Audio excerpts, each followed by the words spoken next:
Aria sat curled on the edge of her worn-out couch, the afternoon sun filtering through half-closed blinds, dust dancing in the air like lazy reminders of time slipping away. Bills were stacked on the chipped coffee table, each envelope unopened, but screaming louder than the last.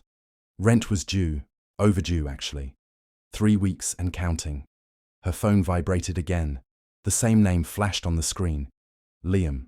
She didn't answer. She never did. Not anymore. He had been understanding at first. A polite smile, a calm voice, that almost unsettling patience. "Let me know if you need an extension," he had said when she missed the first deadline. But kindness wears thin, when money's involved. Aria knew that. The knock came at precisely 5 in the evening. Not loud, not urgent, just deliberate. She froze. No one else visited her anymore. The silence stretched until the knock came again. Slower this time. She sighed, tied up her hair with shaking fingers, and opened the door. Liam stood there like he always did. Well-dressed, precise, unreadable. His eyes scanned her face, her posture, the inside of her apartment. "Evening," he said, as if he were dropping by for tea. She nodded. "Hi. I know I'm late again. He raised a hand gently. "No need to explain. Can I come in?" Her hesitation was brief. She stepped aside. He entered and glanced around. The apartment was clean but sparse, too quiet. Aria fidgeted behind him, arms crossed.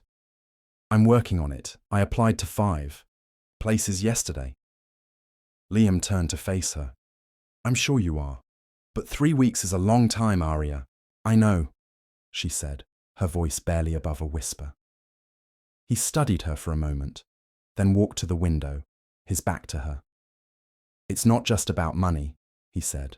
"This place, it's more than just rent, isn't it? It's your space, your safety." She blinked, unsure of what he meant or where he was going. He turned back to her slowly. "What if," he said, "we came up with something else, a temporary arrangement, one that helps us both?" The words lingered between them, heavy and unfinished. Aria stared at him, a mix of confusion and unease building in her chest. What kind of arrangement? Liam smiled, soft, unreadable. "Nothing inappropriate, just dinner. Once a week, a little company, that's all." She didn't respond. She couldn't. Her breath caught somewhere between shock and uncertainty. Liam didn't press.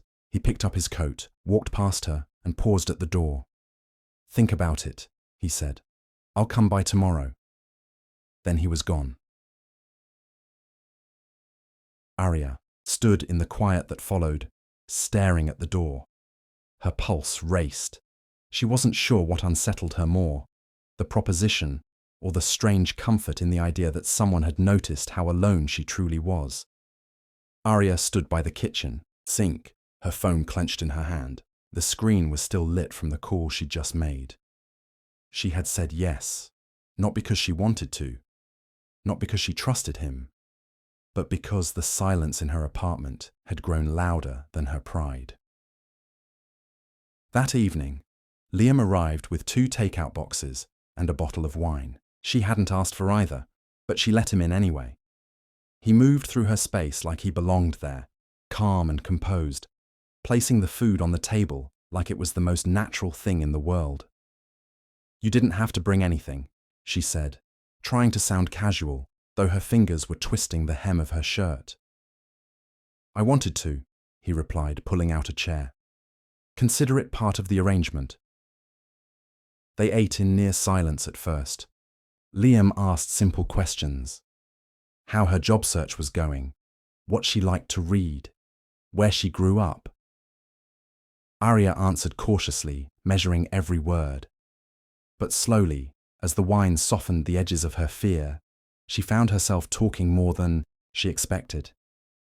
He listened, really listened, eyes steady and thoughtful, nodding at all the right moments. When she laughed softly at a memory of her college days, she caught him smiling, not with amusement, but with something softer, almost admiring.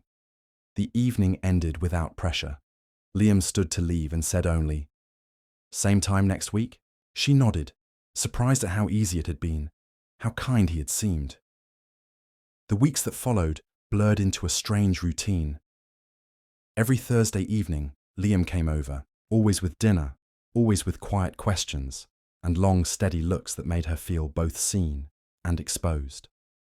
Aria tried to keep emotional distance, to remind herself this was a transaction, not a friendship. But his presence filled a space she hadn't realized was hollow. He remembered details, her favorite type of tea, the name of her cat who'd passed away last year. It felt real. Then, one night, he brought her a folder. Inside, a job offer. Receptionist at a mid-sized marketing firm downtown. Good pay, flexible hours. He said a friend owed him a favor. Aria stared at the papers, hands trembling. "Why are you doing this?" Liam shrugged gently. "You're smart. You shouldn't be stuck here worrying about rent." A strange warmth spread in her chest. Gratitude, maybe, or something more dangerous.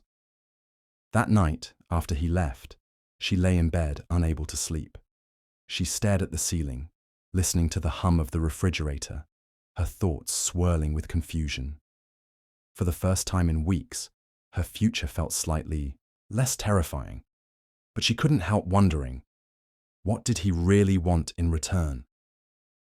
She turned off the light, questions unanswered, yet already entangled in something she hadn't meant to begin. Aria tapped her badge against the scanner and stepped into the sleek, glass-walled office. The job Liam had arranged was better than anything she'd hoped for. Professional, steady, quiet. It should have been a fresh start. But lately, a strange unease had begun to cloud her days. At first, it was just glances. Colleagues whispered as she passed, their eyes trailing her with something sharper than curiosity.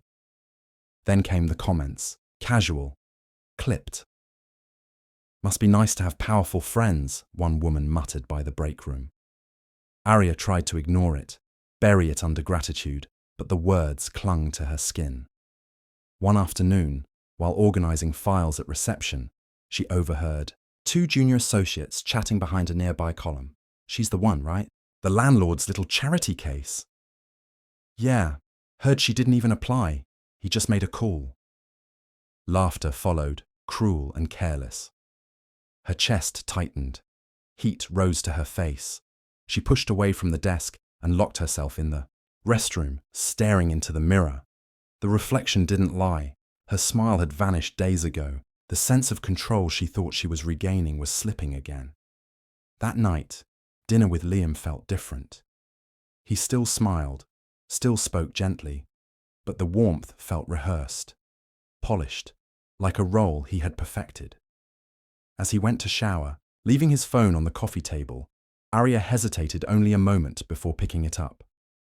She hadn't meant to snoop. She told herself it was paranoia, but what she found shattered her carefully rebuilt trust. A string of messages, weeks old, but clear, from his friends. Jokes about her. How vulnerable she looked when she first begged for help. How Liam was always good at finding the needy ones. And then his replies. Short, smug. Too easy. "She thinks I care. Cute, right?" Aria's hands trembled.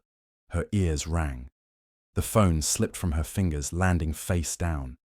Her breath came in quick gasps as the truth unraveled everything. Liam walked back in, towel around his neck, rubbing his hair. He stopped cold when he saw her standing in the center of the room, pale, silent, shaking. She met his eyes. "Is this a game to you?" His expression flickered, surprise, annoyance, something cold just beneath the surface. "You went through my phone." "You lied to me," she whispered. "All of this was just manipulation." He scoffed, stepping closer. "Don't be dramatic. I helped you. You needed help, remember?" Aria stepped back. Not like this, for the first time. The polished calm in his face cracked. "You should be grateful." "I was," she said, voice steel now. "Not anymore." She left without taking her coat, the door slamming behind her like punctuation. The night air bit at her skin, but she barely felt it. Every step away from him felt like oxygen filling her lungs for the first time in weeks. Rain tapped gently against the window pane as Aria sat alone in a small coffee shop tucked between quiet bookshops and shuttered storefronts. It had been 3 days since she walked out of her apartment, 3 days since she had looked Liam in the eye and said no. The silence since then hadn't been peaceful. It had been heavy, thick with echoes of humiliation and self-doubt. But beneath it, something else had taken root: resolve. She had spent the weekend rewriting her resume, applying for positions on her own terms, drafting a letter of resignation to the firm that now felt like an extension of his control. Each click of the keyboard was a quiet rebellion, a return to herself. She knew the consequences might be steep: financial uncertainty again, the loneliness of starting over. But she couldn't stay tethered to something built on deceit. The bell above the cafe door jingled softly. Aria looked up out of habit. It wasn't Liam. Of course not. He hadn't called, hadn't texted. He didn't need to. The game had ended, and she had refused to play her part. Still, she couldn't shake the memory of his words, of how easily he had twisted kindness into control, how quickly concern had morphed into possession. It hadn't been love. It hadn't even been generosity. It had been about power. And Aria knew now that power only held sway if she allowed it to. A familiar voice interrupted her thoughts. "Aria?" She turned. Jordan, an old friend from university, stood there, holding a steaming cup, eyes wide with recognition. They hadn't spoken in years, not since Aria had withdrawn from everyone to survive on her own.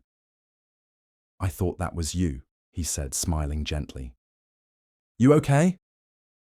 For a moment, the question pierced through her guard. She nodded slowly. "Getting there." They sat together, catching up in soft, easy tones. Jordan didn't pry, didn't ask for more than she offered, just listened. It was the first genuine conversation she'd had in months, one not coloured by transactions or unspoken debts. When she stood to leave, he reached into his bag. "Here," he said, handing her a folded flyer. "My company's hiring. You've got a solid head on your shoulders, and I remember you being one of the smartest in the room." She smiled, the warmth of honest recognition blooming quietly inside her. "Thank you." That night, back in her apartment, her own apartment, Aria stood by the window, looking out into the rain-washed city. It wasn't over. Bills still needed paying. The job hunt wasn't done. But for the first time in a long while, she wasn't afraid of being alone. She wasn't looking for rescue. She had found something better: her voice, her boundaries, and the strength to never trade them again.